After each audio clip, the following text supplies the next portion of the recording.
She was still 15 years old. We married when she was still 15 and I was 19, and she turned 16 right after we came to Minnesota. But when we first came here, I must say, Mattie was the outgoing part of the team, and I'm really basically introverted. And we'd go to where they have in these gatherings, so you have the meet and greet, and I would always say, hi, my name is Danny Clark, and this is my wife Mattie, and this went on for a while. Hi, my name is Danny Clark, and this is my wife Mattie, and finally I was saying, hi, I'm Mattie Clark's husband. So she, being the outgoing person and being also an artist and very talented, she quickly surpassed me in recognition. But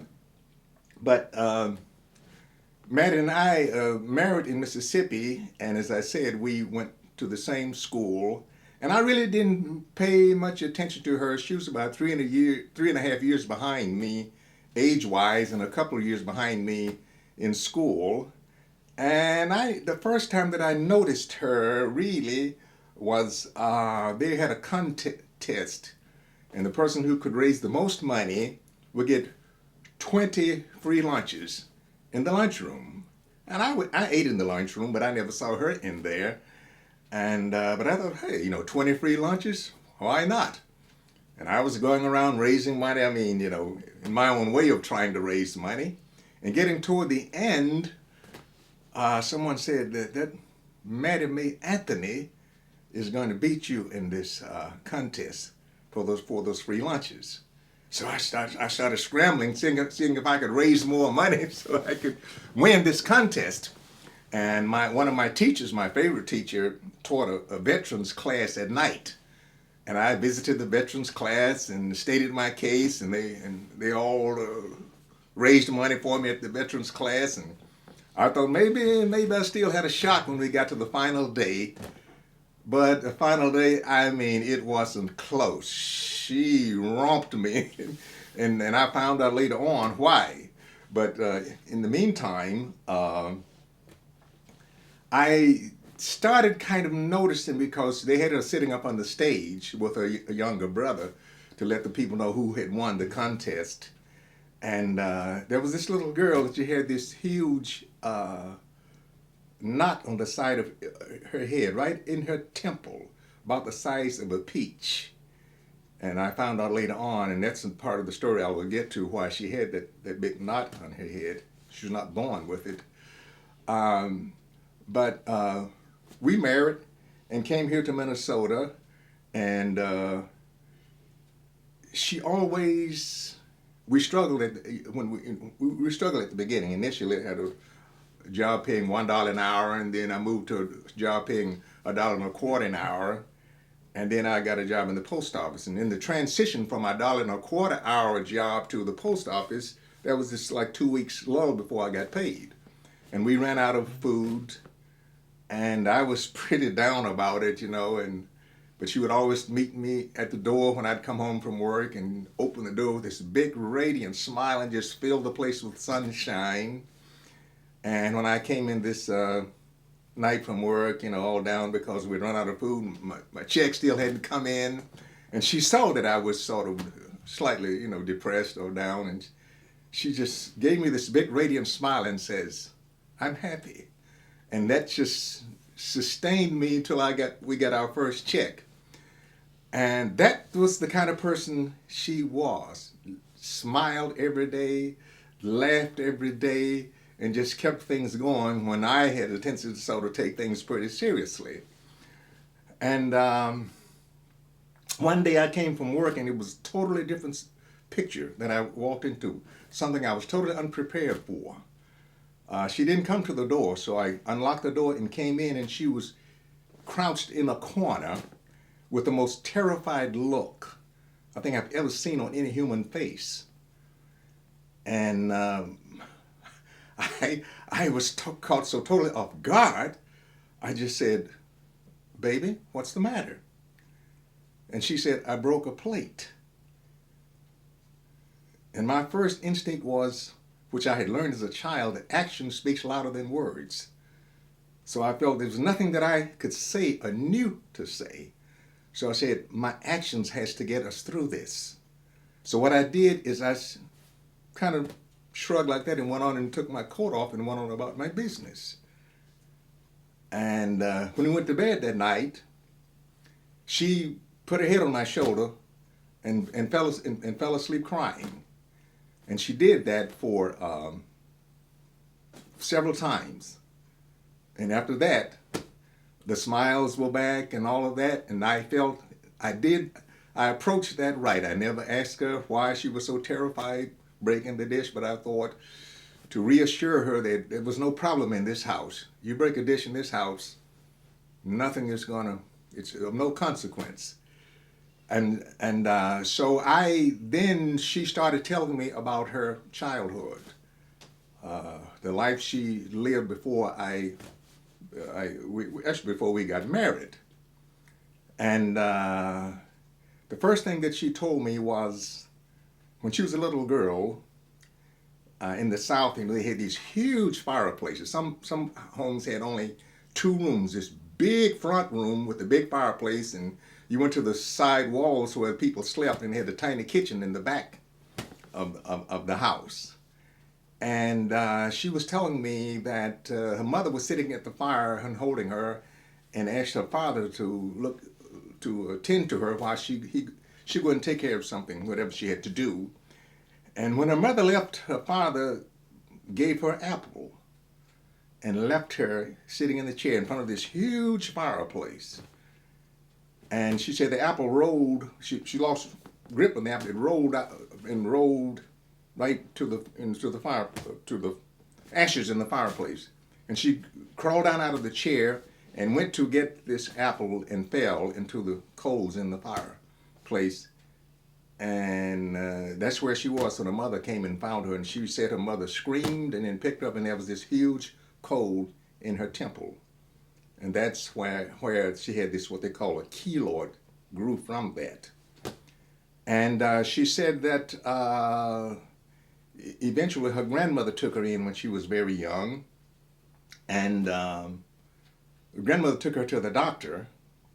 And the doctor, first thing he told her was because of that injury that she received from that coal embedded in her temple, she would never learn.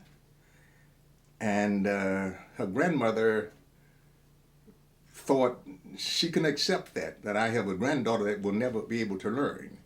And so she turned to what everybody turned to where I grew up, the rod. Every teacher at my school, I remember, had what they call a strap in their drawer. And if you couldn't get your assignment, you got a whipping. And she told of the whippings she got from her grandmother trying to get her to learn. And during this time, her brother, who was next to her, would spend time between their mother and the grandmother. Decided they came up with a little scheme to save her the beatings. So when she would call her in for the lessons to try to get her to learn, he would hide in the closet, and she'd put the chair right next to the closet. And when the grandmother would ask questions, the brother was whispering the answers from the closet. And this is how she was able to get around the beatings that she was receiving.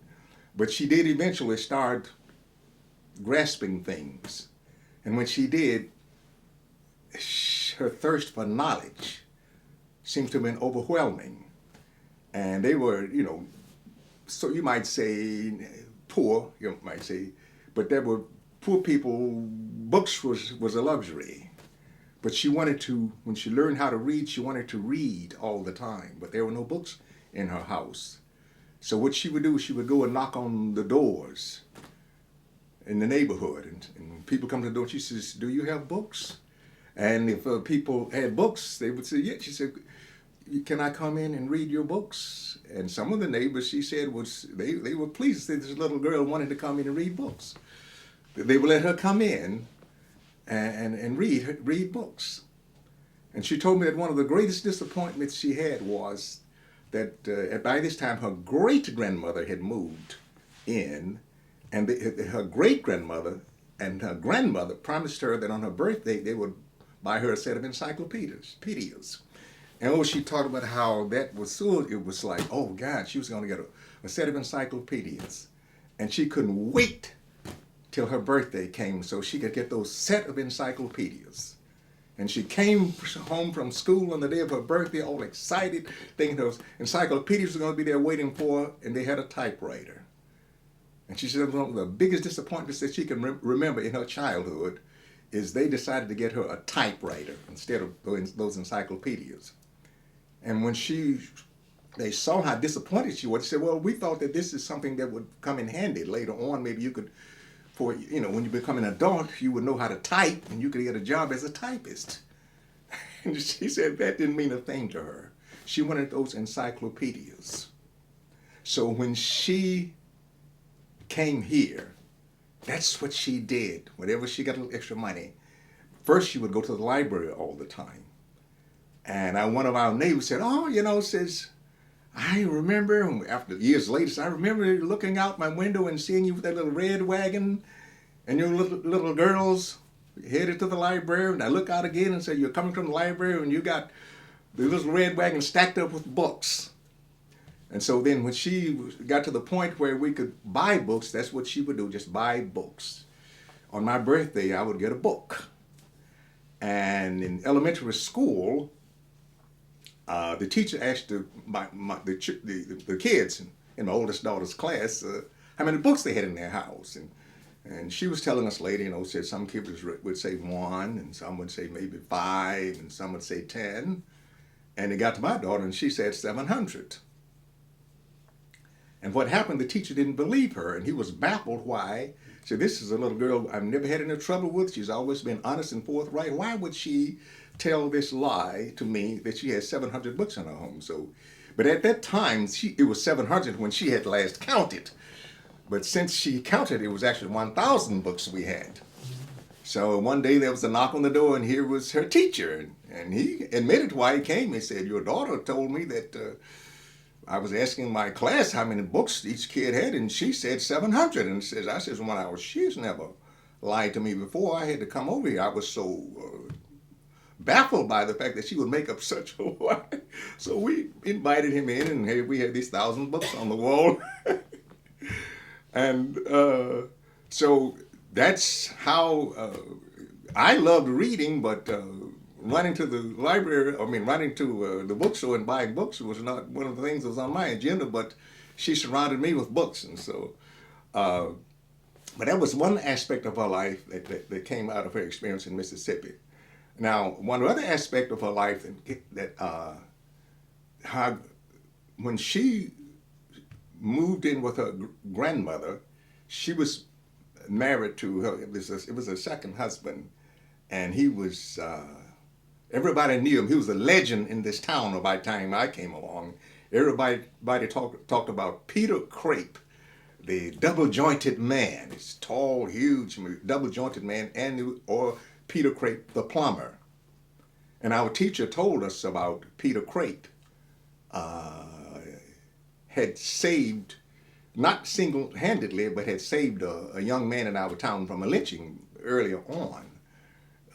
He had been beaten up severely, and they knew that when the word got around that he was not going to be left alive if they could help it. So they took this poor beaten up kid, and several of the people in the community got together and went up on this house on this hill, and put the kid with them, and they all, I understand, got their guns and got at the windows with their guns.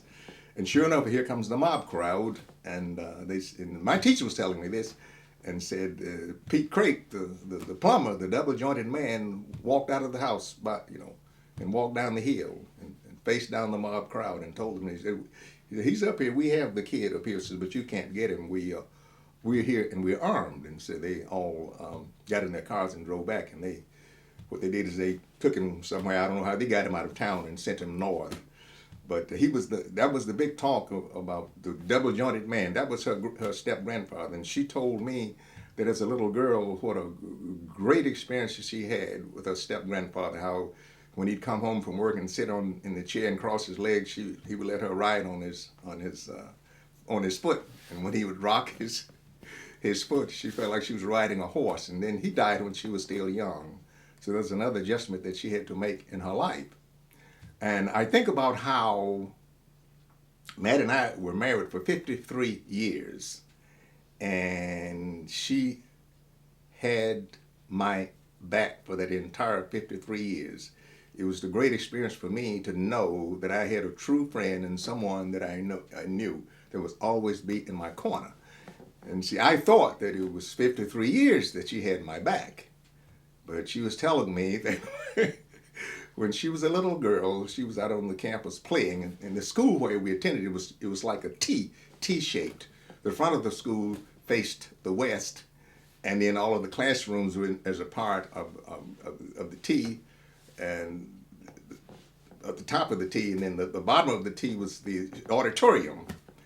And on the outside, on each end of the auditorium, underground was the girls' and boys' bathrooms, restrooms. And on the school faced west, on the southeast side was the boys' bathroom, restroom, and on the northeast side was the girls' restroom. And Matt was telling me when she was a little girl, she was out playing, and there were these two big boys on the campus. She passed by and overheard them talking, and one of them was saying negative things about Mattie Clark. And she said there was this bush you had to pass on the walk to get into the south end side door into school. She said she went and hid in this bush, and I guess the bell rang, and he came running to get in school, and she stuck her foot out, she said, and tripped him up, and then took off running for the girls' restroom. And they say he took off behind her, and she ran into the girls' restroom. He was supposed to stop at the door, but I saw that a lot. Boys chasing girls, and they'd run in the girls' restroom, and the boys would stop at the door. But this guy continued, but she had a head start on him, and she said she went to the back stall and hid in the back stall. He came in, but he immediately went on out and went on into school. And she said she took a chance she was going to get punished for coming in late from recess, she said. And so when she finally thought the coast was clear, she came out of the girls' restroom and went to a classroom, and said the teacher didn't even say anything to her. She walked in and sat down there.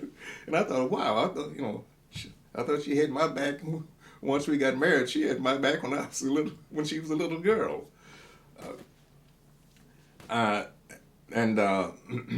Now, getting back to this, raising these funds for these lunches. When I found out when we got here in Minneapolis, and I saw how she operated, I realized I never had a chance, because the thing about Mattie, when she put her mind to something, she goes 110%, whatever it be, like the reading thing, or I say the fundraising. And she told about how when she was this little girl, I know they would always pass these cards out at school. For March of Dimes, they'd pass out these little cards to the kids to fill them up with dimes. You go around and get people to put dimes in the slots. And she was determined to fill her card up. So what she would do is what nobody else even, I guess, would dare do, but she did it anyway. She would go downtown. And she said she went in front of the post office. When people were going to the post office, she would say, would you like to give to the March of Dimes? These were white people. And she said she got cursed out, and got invectives hurled at her, and was called all kinds of names. She said, and then when they would get through, she would give them this big smile and says, yes, but would you like to give to the March of Dimes? She says, no one turned her down. She filled her card up. And so I realized, yeah, so that's why she had all the skills I see when she came here, because she had several jobs where she had to go to City Hall and speak to the City Council about funds for different business, and she was never turned down. As a matter of fact, she got such a reputation at one point at City Hall that the mayor says, you can't say no to Mattie Clark. And she was laughing one time about, she was just at City Hall walking down one of the halls, and one of the councilman saw her and says, Mattie, we don't have any money. And she fell out laughing and says, I'm not here for money, I'm here for something else. Uh, but now she, before we moved to this current address, we lived in the, I believe it was the Harrison neighborhood. They had the Harrison School. It may not be there anymore, but it was near Glenwood Avenue. And she became a teacher's aide there. And she decided that she would tell kids stories because when her great grandmother moved in with her great grandmother told her stories. And so she thought, oh, wow, since I could do something for the kids, I can tell them stories. So she started telling stories at the Harrison School, and the word spread like wildfire. And when that happened, that's what launched her storytelling career. And so she became a storyteller for over 40 years. And I'm telling you, every time I heard her, she brought tears to my eyes. Um, and I remember one time going to this storytelling convention, I believe it was. And when she walked up on that stage, and she, whatever animal that she was telling the story about, you heard that animal. Whether it was a lion roaring, she could roar like a lion. You would think you heard a squirrel talking, and the gamut of animals, her voice would change to each one, and it sounded authentic. You just felt you could hear those animals talking, and I was amazed by that myself. And there was so much poignancy in a lot of her stories that I'm sitting there, not only awe-stricken but also teary-eyed. And she did that actually, even after her health started failing.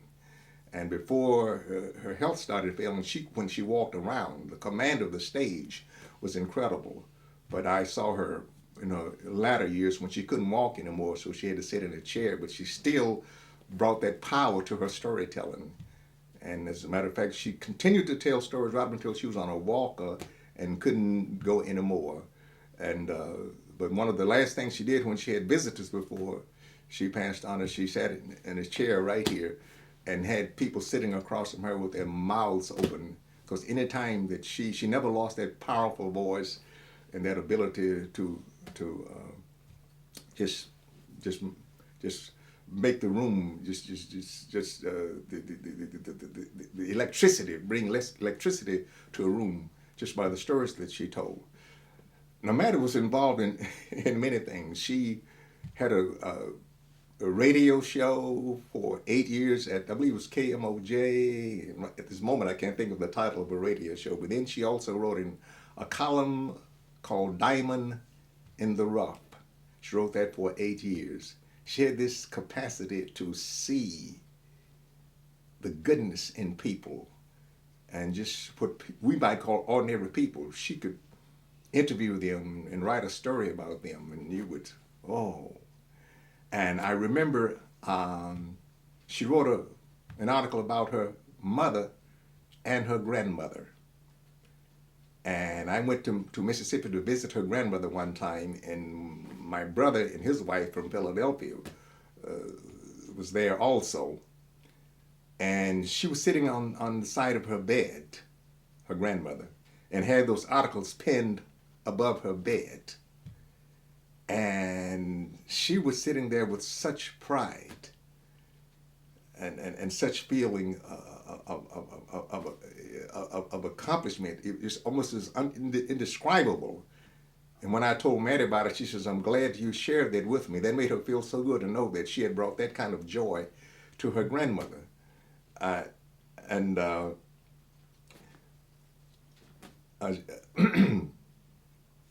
and that's a kind of a knack that she had. And I decided that the reason Mattie could do that is because it was one thing about Mattie. It reminded me of my mother. Mattie never, there was no such thing as an enemy. Everybody in the world was her friend. You might consider her an enemy, but you were her friend. That was her attitude. And it was like she knew everybody. She had this radiant smile for everyone. And when she was in failing health, she would call from the hospital to check on other people to see how they were doing. And people said, "My gracious, you were in the hospital and you're calling, checking on my health." But that's the kind of person that she was. And now the amazing thing to me about Mattie's ability to tell stories, we both came out of the same environment and exposed to what we call the Southern argot. And she was exposed to it much more than I was because she spent a great deal of time in the cotton fields in the Mississippi Delta.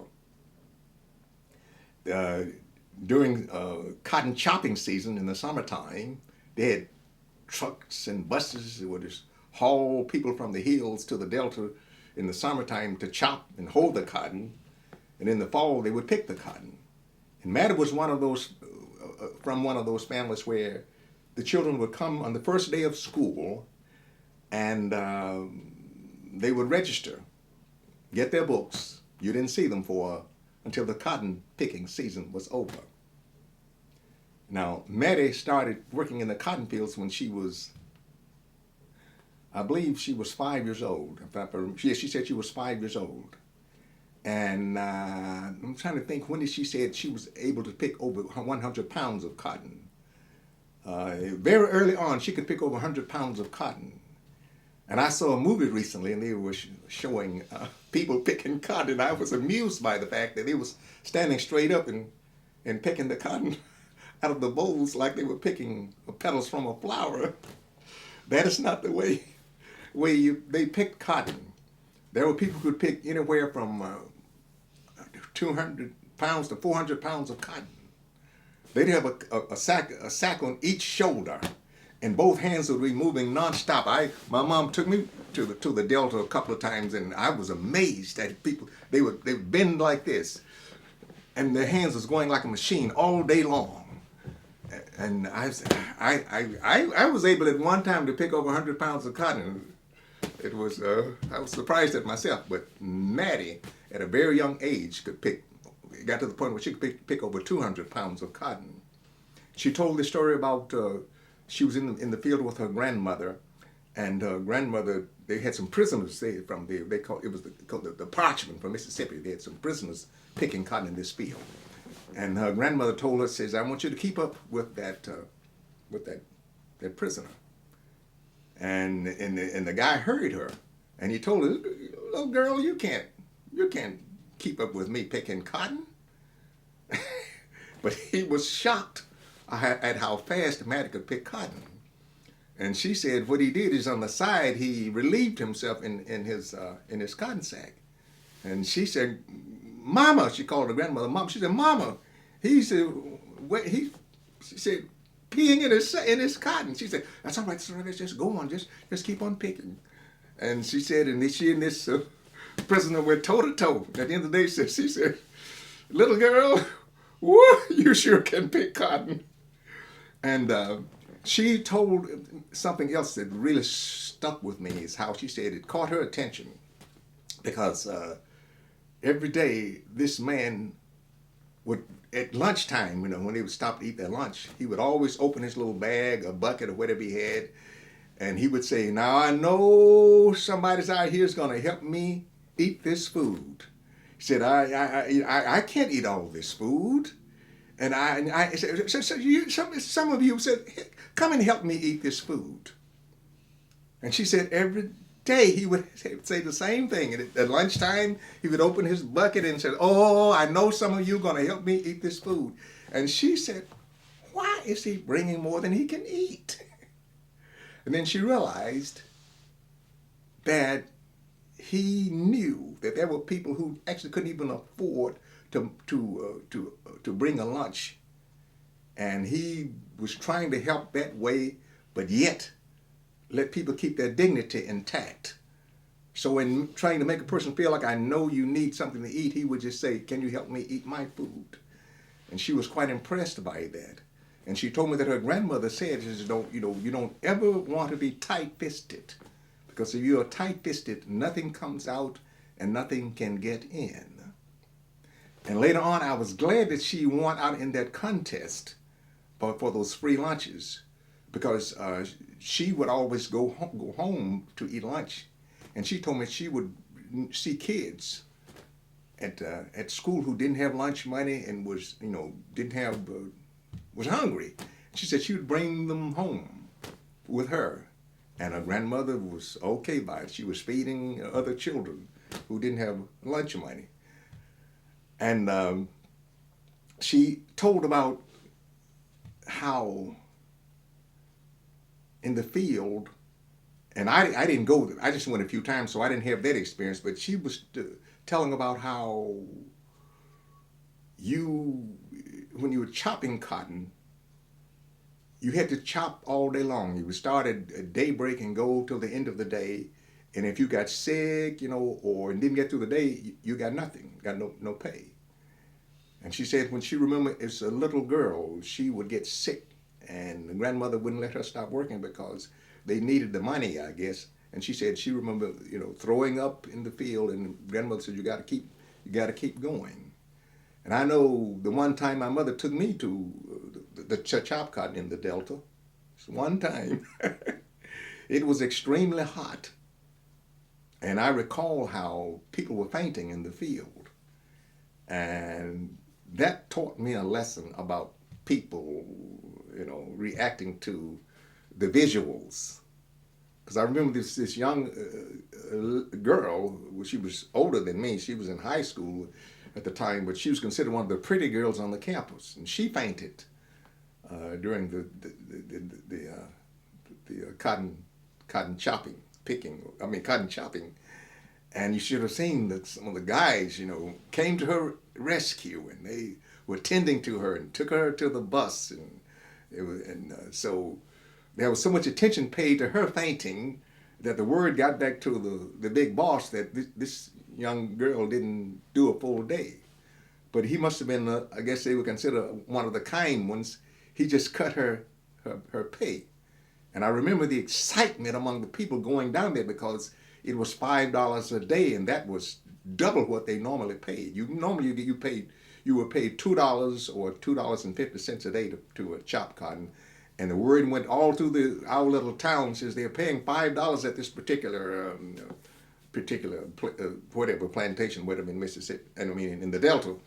And I remember when we were on this bus, and all of the excitement in the bus and how people were laughing, and they were going to go and make $5.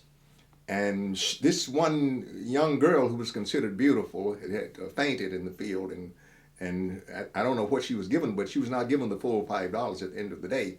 And there was the one lady in there who was fainted also, and was considered one of the town drunks, and nobody paid her much attention. She didn't get the attention that the young pretty girl got. And I remember at the end of the day when the bus brought us to the place where we got paid, and you had to march off the bus one by one and get your money and come back on the bus. And the town drunk went off to get her money, and she came back with a big grin on her face. She said, I got my full amount. And I thought, the poor lady, nobody, she fainted and nobody paid her any attention, but she got her $5. So these things have a way of balancing out. Now Mattie came here to the Twin Cities, and Mattie was, as I said, was much more exposed to the Southern argot than I was. And she had this incredible ability to adjust to whatever environment that she was in. She didn't take one lick of speech training, and she was able to develop speech very fast where she could be understood by even the small children in the schools where she went to tell stories. And I think about how I was exposed to the Southern argot, but she must have been exposed to it even more, having, say, grown up working in the cotton fields year in and year out, and being around people who really could, you might say, really wreck the language. And one example which I thought was fairly amusing, is she told me about before her great-grandmother moved in with her grandmother. She went to visit her great-grandmother, and her great-grandmother was raising one of her grandsons, which was my wife's second cousin. And it was one of these little houses with a huge fireplace, and they had a bed on the side. But I think there was one room. They must have had a room where the great grandmother could the bed, because at a certain point, some young man came to visit Mattie, and they were all sitting around the fire. The great grandmother, the cousin, and Mattie, and the young man who came to visit her. And he really had nothing to say. They said, you were polite to company, and they were all sitting there, and it was quiet.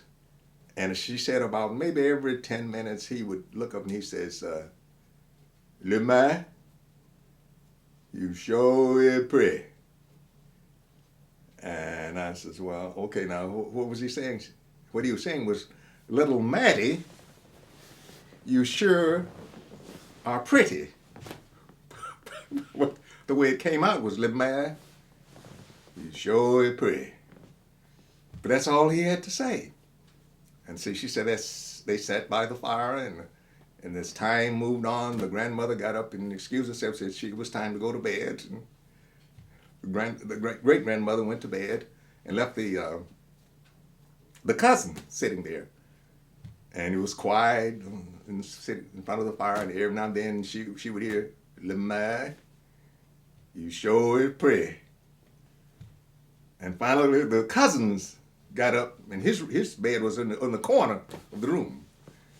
And she said he got in the bed and pulled the cover up, and every time he thought he was about to fall asleep, he'd hear, "Le man, you sure is pretty." And said finally her cousin sat up in the bed and says, "Ain't got no sense, won't go home, stay at folks' house all night long." And she said the young man slowly got up from his chair and walked to the door and turned around and said, "Le man, you sure is pretty," and was gone. And I thought, wow, I says, boy, I'm sure that was just one example of the many situations that she had to deal with. And I'm sure that informed her speech to some degree, but she was able to throw all that off and had a radio show for 8 years, and to do storytelling for over 40 years. And I'll pause here and see if there's something you want to add to the... Well, let's see. You were working, you had this job in the post office, and then later you got theater stuff. Was she working for money during this time, or was she doing this other work where she was raising money for organizations and causes? Was she doing this as a volunteer? How was that? It began, voluntarily, and she did it for quite a few years. She just did it voluntarily, and then it became her profession. And she started getting paid for it, and she traveled. I would say maybe, I think about 10 states, but she went to all different levels of schools. She elementary schools, high schools, colleges, and church groups, or whatever the case may be. And the amazing thing was that she could make the adjustment. I would see her in front of different groups, and she could adjust those stories according to the group. And she knew exactly how to talk to the elementary children, the mid-school children, the high school children, the college, and whichever level. It was amazing how she had that capacity to do that. Yeah, but yet it became her profession for over 40 years, and she was recognized as one of the top storytellers. So you were both in the performing arts. Right. She may be a little before you in some ways, right? I'm trying to remember. See, I started into acting in 1968, and I'm not sure which year was that she started in hers, but they sort of ran in tandem, I know. Yeah, she was the storyteller and I was the actor. So how did that work, to have two people in the same household, both getting up on stage a lot. It worked good actually for me because she was my I would say my primary critic. I didn't care what anybody said when I did a performance and Mattie was in the audience. It was like if Mattie liked the show, I don't care what anybody else said. That was my feeling. And then sometimes I would throw in a few things here and there to her. I was very little, but I would make several suggestions to her, which she was amenable to them and took them. Yeah, so that worked out really good. We complimented one another, and by her being an artist in her own right, she understood because she got a lot of teasing from friends of hers because when I did love scenes. Or, or I was seen in commercials and someone else was playing my wife and she always got teased and she would always laugh and got a big kick out of it. Yeah, so it worked out really good in that area. Now, I remember from an earlier conversation that for you, leaving Mississippi was just life-saving. It was like this, you had to do it. How did she feel about leaving Mississippi and coming to Minnesota? Was it the same way for her that she had to do it? It was really important. Is one thing that I noticed about Mattie. She was so extremely forward-looking. She very seldom dwelled on unpleasant things that happened in her past. She would always spoke forward, thought forward, and tried to put the best face on even really bad experiences.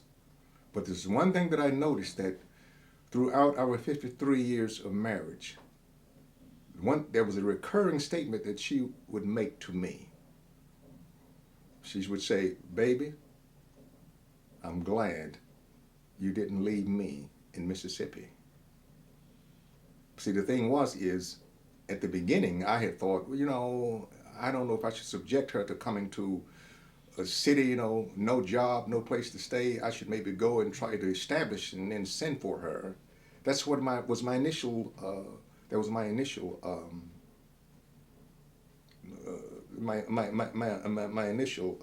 plans. And she went along with that, but then at the last minute, I says, "No, I'm not going to leave her." And I told her, I says, "Baby, pack your suitcase. You're going with me." And she told me, she said, all through our marriage, she says, "I'm glad you didn't leave me."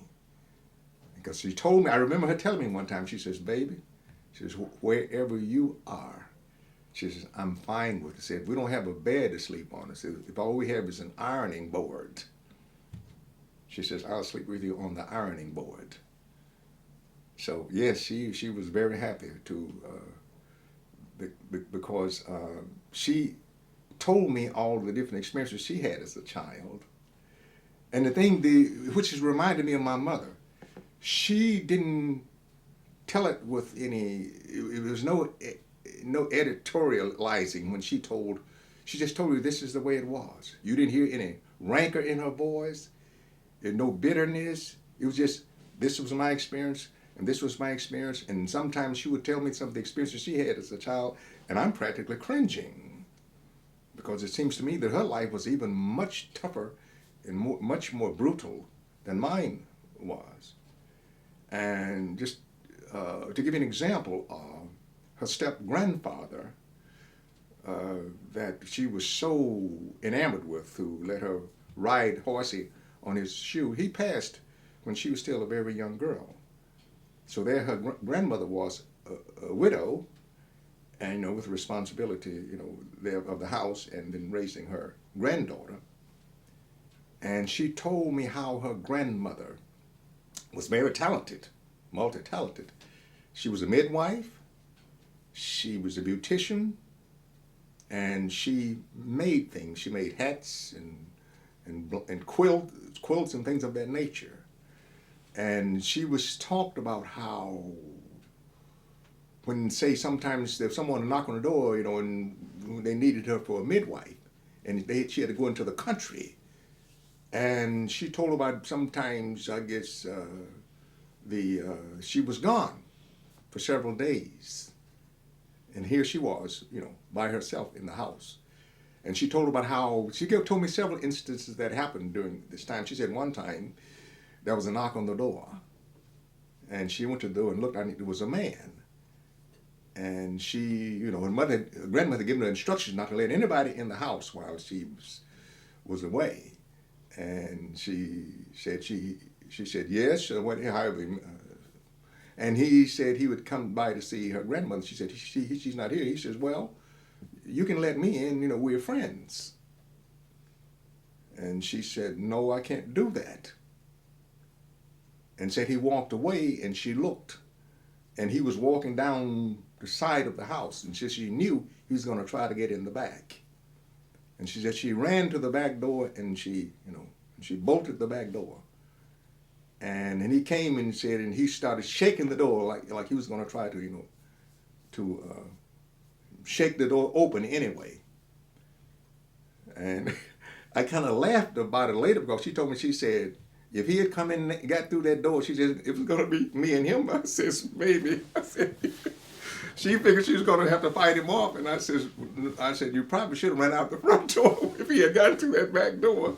It maybe ran to neighbors for help. But, in other words, she had thought, I'm here, and I have no one but myself, so I have to fend for myself. That was kind of, was her environment, because she had, one time, she was telling me that, she had to go downtown, and a man started following her from downtown. And this happened to be a white man. And when she realized that he was following her, she started increasing her pace. And the faster she walked, the faster he walked, finally she started running. And about the time she got to the black neighborhood, it was a foot race. And the deal is everyone is afraid. Even their people are sitting on their porches, they see this, and people are afraid to step in. Her step grandfather had already passed, and she said she got inside of her door ahead of him and quickly, hooked the door, and he didn't try to break in the house. But I said, well, didn't people see it? She says, yes, they were just sitting and watching. Then I realized people were petrified. They were afraid to intervene. So she was on her own and had to fend for herself.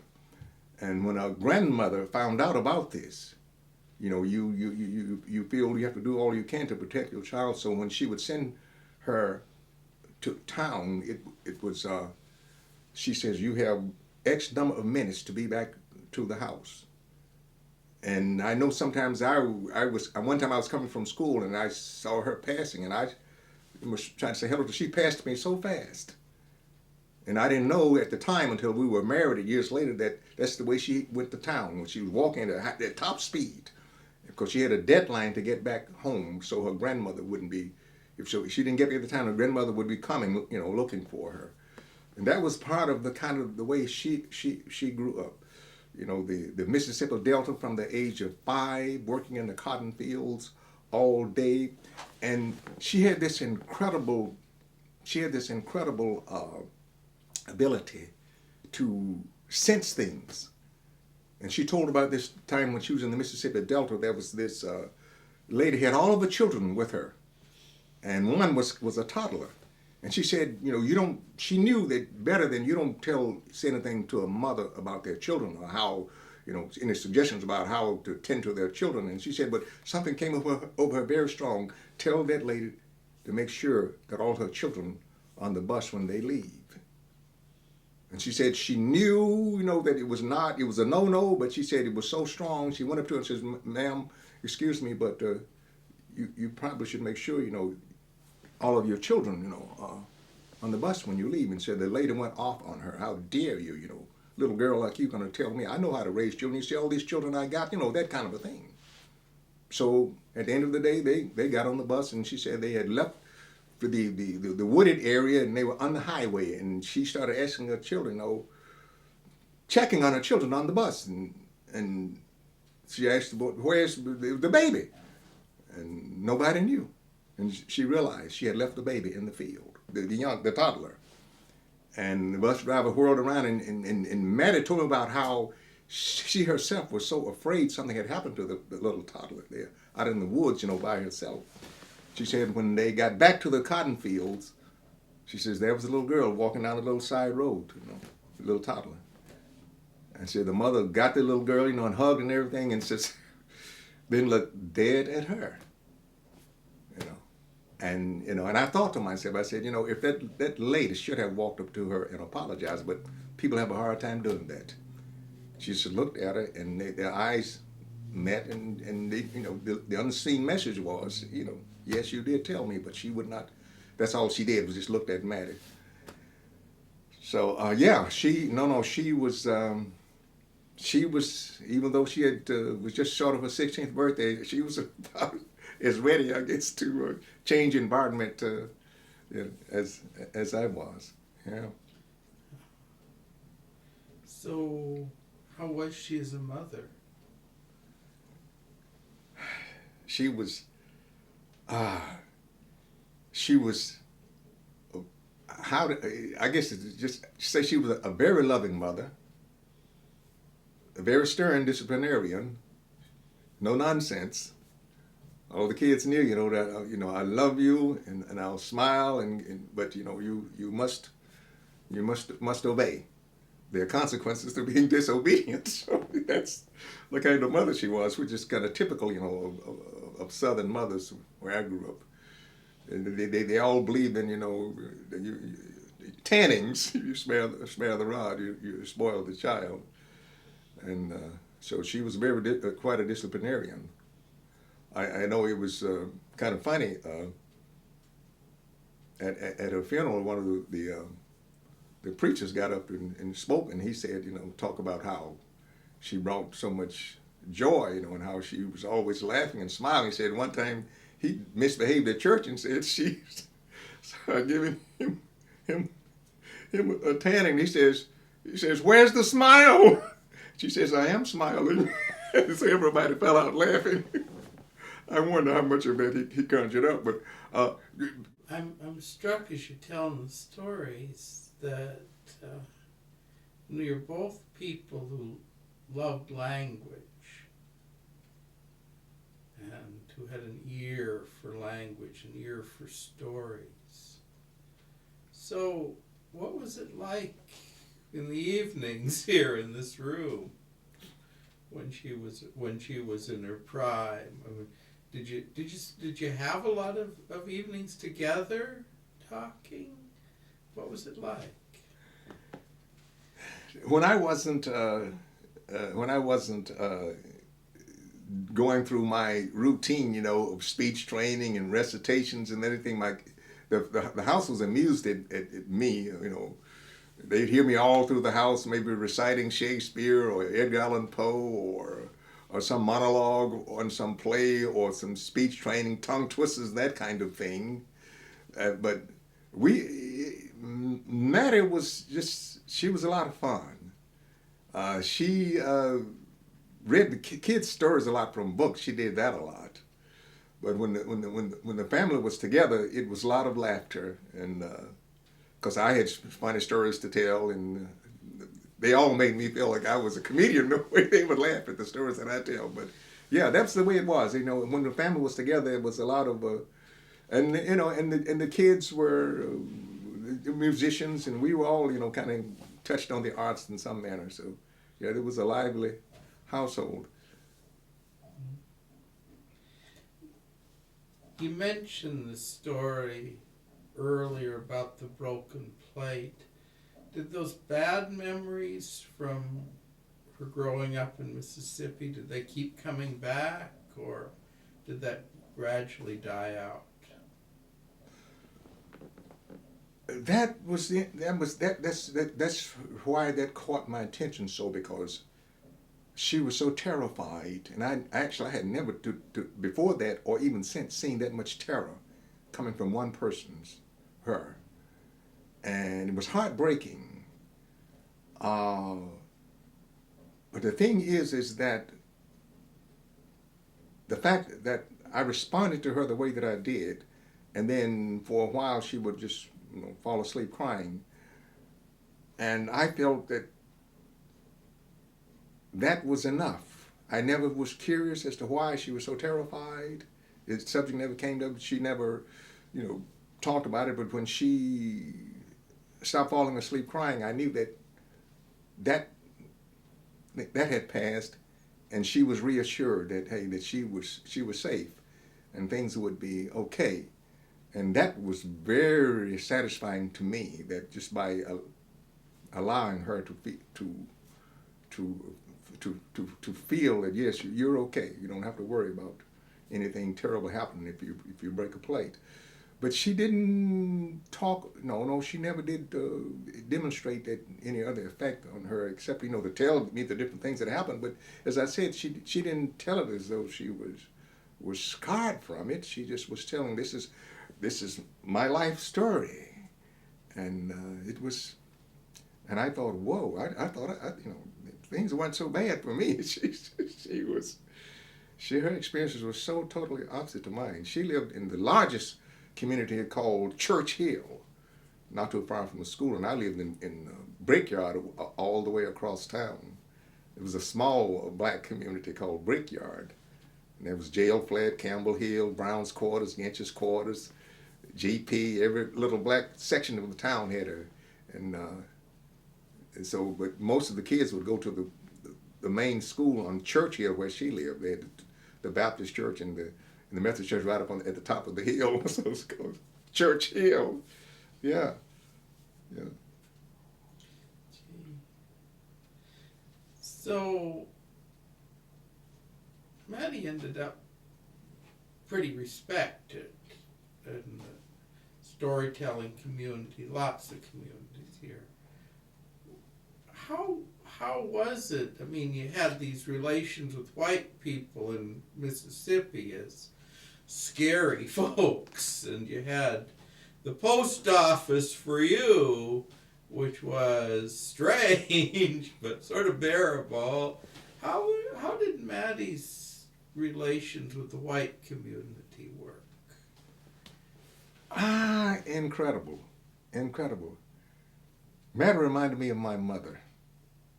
Mattie loved humanity. She, as I said early on, she didn't have an enemy in the world. She genuinely loved people, and she, with equal ease, whether she was in a black group, a white group, a mixed group, or whatever the case may have been, Mattie was Mattie, and a lot of people loved her. That was very obvious to me.